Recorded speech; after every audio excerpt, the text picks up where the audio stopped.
What's up? Welcome back. In this segment, I'm going to talk about Afrofuturism, or futurism from the mindset of someone who has been raised or practicing the A.T.R lifestyle. And it's kind of interesting to say A.T.R lifestyle, African traditional religions, because once you say religion, it's kind of a lifestyle. But I'm gonna not get into semantics as much.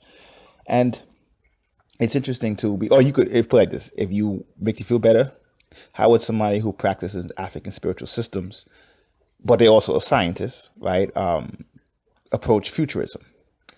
And this gets highlighted because Black Panther, the success of the Black Panther movie, has almost made people now start to look at other Afro-futuristic scenarios, which would usually be dealing with science fiction. Black science fiction writers who are writing futuristic stories, either based in Africa or maybe what people from African descent are experiencing in the future. And people would say, well, okay, well, what's futurism? Futurism basically is someone who plans the future. In scientific terms, or way they use in science, usually futurists are people who kind of speculate on how scientifically advanced we would be in the times to come and how technology would affect civilization. So futurists obviously tend to be, at least the way people know them right now, tend to be more, it tends to evolve around more technology. And it's interesting then because when you talk about African spirituality, the stereotype would be that that's totally different than technology, right? So you wouldn't really, a lot of people wouldn't put the two and two together. So when people talk about Afrofuturism, they tend to be just limited to science fiction. And it's fine. I'm a sci-fi guy, so I have no problem with that. But I thought I should make this video because to actually let you know, no, it's much bigger than that, right? And in a sense, one thing with the system, how it functions, it likes to label things. And when it likes to label things to make it easier. Because once something is labeled and you could kind of contain it, you kind of know how to approach it. You could even know how to market it, because this is a capitalist society. So people just want to know, how do I sell this? So just selling Afrofuturism as science fiction is easier marketed than real Afrofuturism. And that's the difference, because the way the system is functioning right now, they want to make it where certain nationalities or certain cultures have the technology, and in some other cultures have the spirituality, when realistically it should be about balance, honestly. So there's no reason why you can't embrace both. Part of what made the Black Panther movie, I thought, very successful, and it looked really good on screen, was they still kept their traditions, but they also embraced technology. So they kind of had a way of blending both.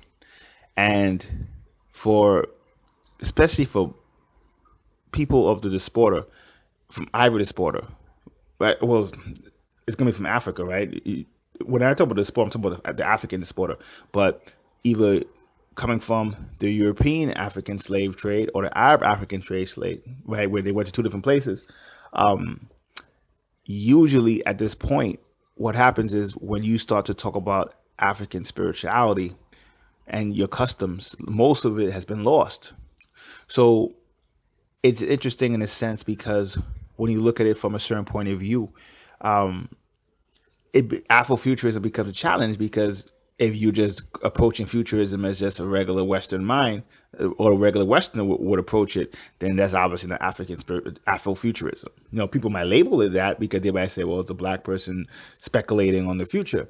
But no, true Afrofuturism, and they do exist, is what separates the Afrofuturists from the normal traditional futurists that you may see. The normal traditional futurists that you may see doesn't respect the laws of nature. So when they speculate, and they speculate big time, they'll get into type 1 civilization, type 2, type 3, type 4, they'll get into some grand things. But when they're doing it, they never talk about nature itself. And the reason why that's important is because, don't forget, the same futurists, if you really think about it, And this is really the flaws or the limitations in mainstream futurism. The only way they usually address climate change is, or what's coming from climate change is, well, we could build colonies off planet, right? So we might eventually have to go and build a colony off planet and go to Mars or go to other planets, basically, you know, and because the Earth will eventually become non-hospitable, like you wouldn't be able to live on Earth, right? Habitable. Sorry, non-habitable, right? You wouldn't be able to live on Earth. Not that that's wrong, but you see, then when you go to indigenous cultures, right, or even if you want to keep it Western and you go to their Noah's Ark story, right, not because it's real, when you look at its symbolism, what was Noah symbolic of? He was symbolic of a person who made it when the earth was going through climatic changes. Now, do I believe he was put in an ark and he put all animals and all plants in an ark? Of course not, right? Sometimes with spiritual systems, and this is where I think the Afrofuturists will separate themselves as well. I'm going to get to the scientific point first, but I'm going to mention the spiritual point as well. I'm focused on science right now. Most of the time, when you look at it, because they don't understand the laws of nature, they don't understand that nature always goes through climatic changes. And yes, you do have people who say, well, it's not man-made climate change, is the natural climate change coming on Earth. But even those people who say that, they're still talking about it from a political point of view. They don't really care about the Earth per se. They just want to addressing climate change doesn't fit their politics. So that's the difference. So I'm not even talking about that, because you can't count that either, because you still are not addressing the fact that no, Earth, once you get past the politics, she always goes through her climatic changes. But if you're not living in harmony with her, you will perish as a civilization. So when you really look at the most successful species, right, and it depends how you call success. If you look at the species that lasted longest on Earth, from the various microbes, from or life forms I'm talking about, from certain types of microbes, to even when you look at crocodiles, how crocodiles were around when dinosaurs were around, but crocodiles survived, dinosaurs didn't. If you look at it carefully, the species that have more intelligence tends to become extinct quicker. That's something that futurists all miss.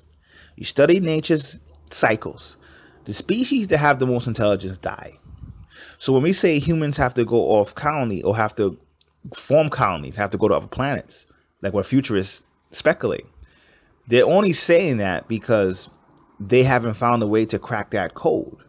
And when I'm talking about mainstream futurists, meaning this is where the Afrofuturists are coming. The Afrofuturists are coming, or futurists from other indigenous systems as well.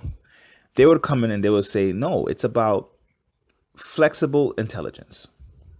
What does that mean? Well, when we measure intelligence right now, we measure it based on the ability to speak, the ability to do mathematical equations, the ability to use tools, the ability to use tools to build technology. But then when we build technology that usually puts us on odds with nature, or at odds with nature. When you build technology with the intentions of harmonizing nature, that's completely different. So our whole foundation was messed up from the beginning, from early on. And because of that, right, as a current civilization, human civilization, yeah, we probably would have to go off colony and build. But guess what? Off planet. I keep saying off colony, off planet and build other colonies. But the problem comes in, we struggle more with planetary building than we're supposed to at this point. Why? Because don't forget, look, we went to the moon, right? I don't remember, the 60s. We didn't really go back anymore. We didn't really send a man to Mars. Like, our scientific endeavors is limited by politics. So, for instance, politics will beat science every day of the week. And it's crazy because political science is more civil science. It's not like physics and chemistry and geology and astronomy. But it beats it every time. And when I say it beats it every time, meaning no matter what, even scientific discovery is usually pushed by the military. The internet was created because the military wanted a communication network. That's just how it's always been. Politics supersedes science. So, in a sense, because the mainstream futurists haven't really made even an academic system that has encompassed all different types of fields, right? Meaning you could take the 5 or 6 biggest scientists right now. You ask them a political question, they're lost. They'll tell you, I don't know. They'll tell you it's not their field. And I do admit, I give them props, I give them credit for not talking about something that's not their field. But that's why I've always loved Noam Chomsky. Noam Chomsky, when people look at him now, they look at him as a political analyst, right? In a sense, like he's always commenting on politics, but he's a legend in the field of linguistics, right? And so he's really a scientist who also is able to go in the political world. I respect that because a lot of scientists can't do that. Like you will get the most brilliant scientific minds. You ask them something about politics, you ask them something, even social questions they struggle with. Even social questions they struggle with. So that's imbalance in itself. So then when you transfer that to futurism, right, the same thing happens where the futurist vision hasn't been able to crack the wall of politics or even answer certain social questions like racism, genderism, any other types of isms. Isms would deal with Christianity, right, or Islam, or like religiousism. I know that's not a word, but they haven't cracked the different problems socially that they should have at this point in our civilization. So the primary difference the Afrofuturists would traditionally have is that they would build the technology understanding nature's laws, right? And so the way they approach things will be different. They approach things as an inner world and outer world, right? And this is where I'm going to talk about how the Afrofuturists would address spiritual flaws. One of the biggest spiritual flaws that almost all spiritual systems have at this point is they have really disrespected the fact that the original spiritual systems come from Africa. Now, I don't say this as an Afrocentric personality or Pan-African, right? Even though I've had that stage in my life, and I probably will be always that at heart. I'm not saying it from that point of view. I'm saying it from the point of view with you've heard me talk about lunar spirituality, solar spirituality many times, right? Lunar spirituality, more shamanistic based. It helps integrate you into your ecosystem or your environment. Solar spiritual system helps you evolve past the limitations of biology. So lunar spiritual systems more harmonize you with the environment. Solar spiritual systems kind of help you transcend the nature or the limitations of your biology, right? But in both of those systems, when we use those words, traditionally we use those words because once Africa lost their way, and they did, and it has nothing to do with outsiders, right? Once we lost our way and we had to transfer the knowledge to other cultures, one of the things that was a harder time being transferred was the fact that when you're supposed to be practicing a spiritual system that does both at the same time. That's very hard to do. So what we mean by that, true spiritual systems, right? Like even the system Hika, what they were practicing in Egypt, if we look at it, the true spiritual system is supposed to obviously harmonize you with your environment. I mean, that's no question. If you're not harmonized with your environment, then you're going to have cycles and days that, like, let's say if you're not harmonized in wintertime, you don't have a jacket. I don't care how metaphysical you are, deep you are. You don't have a jacket in wintertime, you can catch a cold. Same thing. You have to be harmonized with your environment, but then you also have to be able to transcend the limitations of biology. And not just transcend the limitations of biology. When you transcend the limitations of biology, it puts you in tune with higher spirits. So that another thing. So when we transfer the information, the concept of angels get totally perverted. Where now with some people with wings and all this other stuff that you see in myth, where in the African continent we understood angels just to be spirits that are so pure or so energetically strong that you had to be purified in order to deal with them. So you would actually have to go in a certain spot and deal with them. So then hence why you have certain people. And again, I'm not talking about some spooky, I'm talking about real spirits, right? Tangible energies that when you tap into them, they help you, they enhance your intelligence, they enhance your ability to create, right? So that's why then when they enhance your ability to create, when they enhance your intelligence, some people could look at the pyramids in Egypt, but they should be looking at the pyramids in Nubia as well. Nubia got more pyramids than Sudan had more pyramids than Egypt does. Just saying, right? When you look at the pyramids in Sudan, you look at the science that the ancient Nubians, the Sudanese created, then you say, well, it's so advanced for those primitive people that it had to be aliens. The reason why you say that is because they're tapping into a higher consciousness that you have to be purified, number one. And number two, you have to be able to actually go and build in certain spots to channel that energy. So it's energy that a lot of people are not going to be able to channel. And it probably can't be a foundation in the beginning, because in the beginning, you have to actually harmonize with your environment first. Then you tap into the energy. The way the Kabbalists, the people who follow the Abrahamic religions mess up, they approach the angels first, right? So if you look at the angels as symbolic of that same energy, they approach them first without being balanced, without being harmonized with the environment. It doesn't work like that. Then that's why the concept of angels get corrupted. That's why even the concepts of spirits that are alien, again, they don't have to be little green-eyed men, but just spirits that are very foreign to your native environment, like that are so foreign, your mind, when it's not transformed, perceive them as aliens. Not that they are with little green men with bug eyes, but just the fact that they're spirits that are so outside your normal environment, you perceive them as aliens. Concepts like that are totally lost to the normal spiritual community. So then that's why when people ask me why I don't teach spirituality, that's exactly why. Because in a sense, I don't think it's truly spiritual. I really don't. I think 99% of the spirituality that you see at this point is not spirituality. It's more fast food psychology made shaped to make you feel good, where you pervert spiritual concepts, right? And you pervert them so much that it's been perverted from the beginning. So then when it's been perverted from the beginning, if you think about it, if Africa is the birthplace of civilization, and I don't just say it, or humanity, forget it, of humanity, right? Which is going, besides the technology, the spiritual systems will be the most advanced. It's a big continent, so you might have some spiritual systems that some people would call primitive, if you want to use that word. But then you might have other spiritual systems that are more advanced. And then when you actually integrate yourself into spirituality, you realize, oh, well, you can't go into the more advanced systems unless you conquer the so-called primitive systems. That's the way it is. But because we have this nature, this xenophobic essence to us as a species, that we're very tribal, we then have to take it and say, no, this is my tribe. So if it's my tribe, I can't give you credit. Just like I said, Asia, Europe, all have their strengths. They all have their strengths. Like I would always say, for the Asia, they're probably the most balanced when it comes to spirit. That line between spirituality and technology, or spirituality and the material world. To me, Asia is the most balanced. Africa and indigenous cultures, Australia, to some extent, the natives of the Americas, they're stronger spiritually.